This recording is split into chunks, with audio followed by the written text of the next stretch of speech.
Ladies and gentlemen, welcome from Kauai, Hawaii. Driving these twisties in this beautiful Nissan Versa. What were you saying about the engine earlier? I'm joined here by my girlfriend, by the way. Oh, I love the naturally aspirated engine. Ooh, naturally aspirated engine. What was the steering? Oh, hydraulic steering wheel and the interior. Oh my god. Wow, yeah, it was actually electric steering, but it's so good it feels hydraulic. And the CVT transmission, this is, it's the Nissans that give the CVTs the amazing reputation they have because they're just such a joy to use. Just listen to this. Put it in low and ring. Oh, that NOS, babe. That NOS. All right, what should I talk about today? How about delayed gratification? Delayed gratification. I got a whole list of rant ideas for you guys, and one of my rants is about delayed gratification now. What you're gonna see out there online, I think, is the problem with it is that people don't talk to the nuance. And if you follow my other channels, Med School Insiders or Kevin Jubbal MD, you know that my favorite word is nuance because that's where the truth is. That's where the fun stuff is. So, delayed gratification. On one extreme, if you delay too much, then there is no gratification at all. You keep pushing things off, keep pushing things off. I'm gonna take that vacation when the goalposts keep moving, and before you know it, you're 60 years old, you can't even do the things anymore, and you die. That's one extreme. If you go on the personal finance subreddit, you'll see various people saying, hey, don't drive a nice car, just drive your 25-year-old Toyota Corolla. That's all you need to get from point A to point B. And on that subreddit, you also see some people say, oh my God, I'm 35 years old, I did all the stuff right from a personal finance and financial optimization perspective, but now I have no memories, no self-growth, I feel like I didn't live my 20s or 30s, and I regret it. Don't want to be that person. On the other side, you have people that have zero delayed gratification. They're just about feeling good right now, no matter what. They don't want to save, they don't want to work hard, they want to just party in their 20s, and then they get to their 30s, their 40s, their 50s, they have no retirement savings, they have no skills they've learned, and they regret that too. So again, finding that balance point in the middle is key. Now the thing is, most Americans fall into that latter camp, where they focus too much on that immediate gratification, they don't want to save, they want to feel good right now, they want to buy that M3 even though they're making only $50K a year, etc., etc. Whee! And a small minority of people fall into that former camp, where it's, hey, let's keep saving, delay, to the point where it's too extreme. Now, for me, I fall into that former camp, where I tend to delay a little bit too much. And everyone's gonna have a different balance point, because for me, I look back to my 20s, and I'm now 33, and I'm like, damn, I spent those years really well. I worked hard, I set up that foundation, and I actually had some fun in the grind. I'm gonna upset some people by saying this. When I studied for my MCAT, it was a positive, fun experience. It was really tough. I was grinding for, 3 months or two and a half months. I crushed the test, got a great score. And I think part of the reason I did well is because unlike my two roommates, they also didn't score bad, but I scored significantly better because I think I enjoyed it. I was able to see like, wow, I'm learning so much about the human body. I'm pushing my own limits. I didn't realize I could actually do this well on practice tests. I want to keep refining this test taking strategy and these techniques. And these, the funny thing is that those exact behaviors culminated long term into starting Med School Insiders and that really taking off because the actual study strategies we used there worked, unlike the other things that were out there at the time. And even now, like to be a top 99.9th or 100th percentile scorer versus a 70th percentile score, the strategies are completely different. So for me, I'm okay grinding a little bit and delaying some gratification. For you, or for that guy on Reddit who said, hey, I wasted my 20s and 30s and I wish I did more fun stuff, that balance point for him is gonna be slightly different.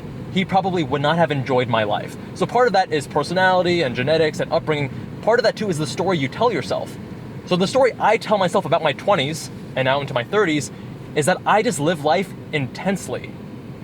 I'm either very intensely working and grinding and testing my limits and pushing myself, or I'm very intensely enjoying. So right now I'm actually doing kind of both in Hawaii, where we're celebrating my girlfriend's birthday. By the way, do you mind that I'm doing some rambly rants on this on your birthday? No, of course not. I think she likes the old man in me when I just get on these rants. We're both nerds, we like learning. So, essentially, on this trip in Hawaii, I'm waking up at 5:30, I'm getting a workout in, eating breakfast, and then for the next 4 or 5 hours, I'm actually working on my businesses. And then we spend the rest of the day, we got some, a nice dinner planned, we, did some hiking just now, and some exploring and some vista points. And that's a way that I feel good about the time spent. Now, not everyone's gonna be like that. Some people, they'll say, hey, I don't wanna work at all on vacation, I wanna totally unplug. And that's cool too. I feel good about myself. And in fact, I actually like doing this when I travel because I feel like I get more done per unit of time because I'm so intentional with every minute. When you're not in your regular surroundings, your bed, the same people you see every day, yada, yada, yada, you are much more aware and mindful of how you're spending your time. So I waste a lot less time. I'm not having to deal with errands and trash and stuff either. I'm just waking up, spending my time exactly how I want to, and when I get to work, I'm like laser focused because I want to get done, I want to finish that project and then go out and explore and enjoy the island. Now, the other reason why I think it makes more sense to delay gratification to a degree that you're okay with, possibly even a little bit beyond what your comfort zone is, when you're younger, when you're in your 20s, is because of the compounding effect. When you are younger, in your 20s, you have so much energy, so much capacity to push yourself harder than you'll ever be able to when you're older. Trust me. And I can think back to when I was doing plastic surgery residency or even in med school. Yeah, there were weeks where I was working 19-hour days back to back, and I was sleeping 2 to 3 hours for a few nights in a row. Very unhealthy, not sustainable, not good. But I was able to do that and push myself and see what my limits were. See how it feels. See what starts breaking down. I remember doing a 30-something hour call where I was getting Thai food after the shift, and I almost hit a car just reversing in my little Scion FRS in the parking lot because I was so delusional, so delirious from being awake for like 35, 36 hours. Really not safe. But the level of grind going in and day out, I'm building a skill set. And it's not just the financial part which compounds because, back then I had a negative net worth, I had some student loans.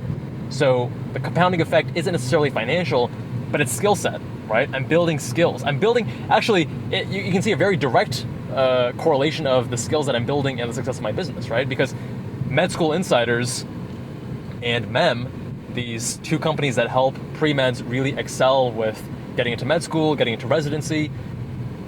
The reason we had success there was because of the compounding of these skills over several years, really applying myself, grinding it out. So when I look back at those years, occasionally I had a little vacation here and there, but 95% of the time I was grinding. But that's okay, because now as I'm getting older, I'm reaping the fruits of my labor. And even when I decided to move to Las Vegas at the age of 28, I realized that I've talked about financial privilege and stuff before. Not everyone can get their college paid for and a down payment from their parents. A lot of people do, actually, a lot more than I ever expected. So for me, I was like, I want to have a little bit, of a greater, a faster rate of accumulation and get that ball rolling downhill and accumulating and growing faster and faster. So what I mean by that is by moving to Las Vegas, I'm not paying state income tax compared to California, right? And that's, depending on your income, that can be significant enough to warrant the move. And then those savings, you don't have to live in Vegas forever. And Vegas isn't the worst place in the world, but it's also not the best place in the world. But those savings, they compound over time to be larger and larger. So early on, in your 20s and 30s, that compounding of skills and compounding of finances reaps huge rewards later on.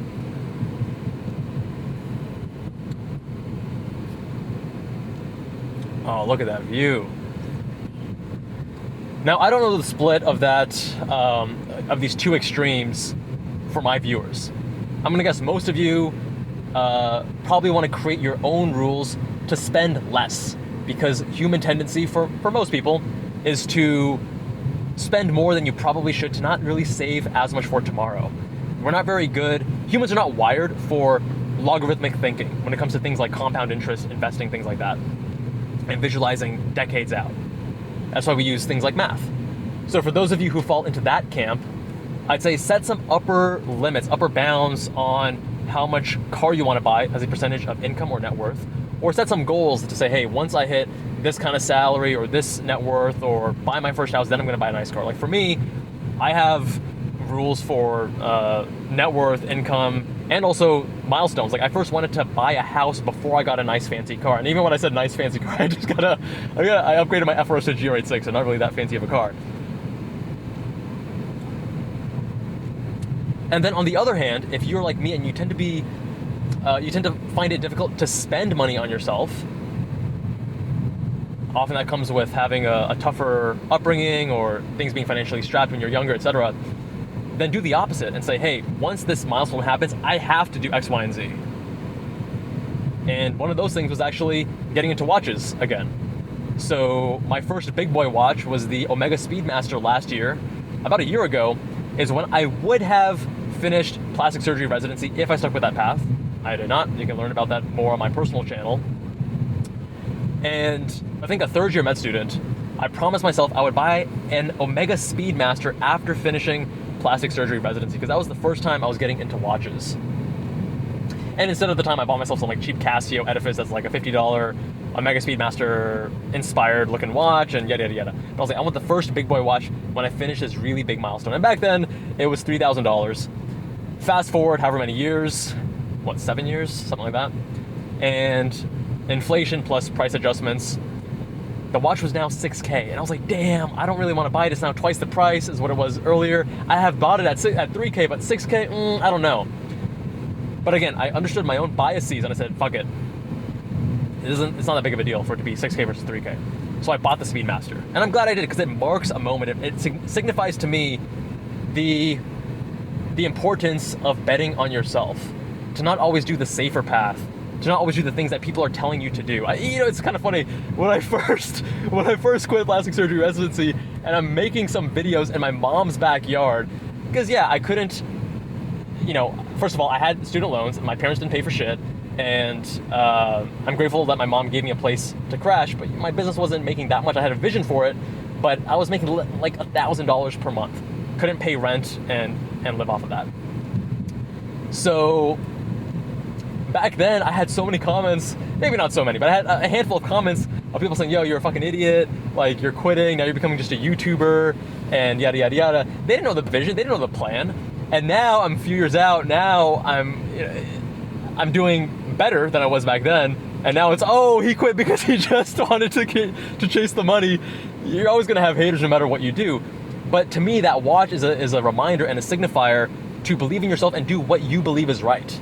So I still bought the watch last year when I would have completed plastic surgery residency, even though I didn't complete it, because of the representation, right? Because of its significance. And since then, I started creating more spending rules and yada yada yada. I'm actually going to Japan in a couple days, seeing the Japanese Grand Prix, and also going to buy my first Grand Seiko while I'm over there. Also bought the Rolex 126610 last year. So I'm spending, a lot more on watches than I did before, but again, it's understanding my own biases and my own spending predilections, and then creating rules around that to say, okay, cool, you should actually spend a little bit more on this thing and not feel as guilty as long as it's within this price range and this budget and yada yada yada. Same thing with cars. So I sold my GR86, I got the Amira, and now if things go according to plan, I should probably get an S2000 before the end of the year, because I want to really beat on a car hard on track. And the Amira, great car, love it. It's going to be a lot of fun on track, but I'm never going to really push it the same way that I'm going to push a cheap car like an S2000 or a Miata, or the way I used to push my FRS and GR86. Damn that view though. Let's put the CVT into low. Oh yeah. Gorgeous. All right, my friends, let me know what you think of delayed gratification, finding that balance point. For everyone, it's going to be different. I told you what my balance point is, how I approach things, but I like to be open-minded. I want to hear what do you guys agree with, disagree with. Let me know with a comment down below. Much love, and see you in that next one. Yee-hoo!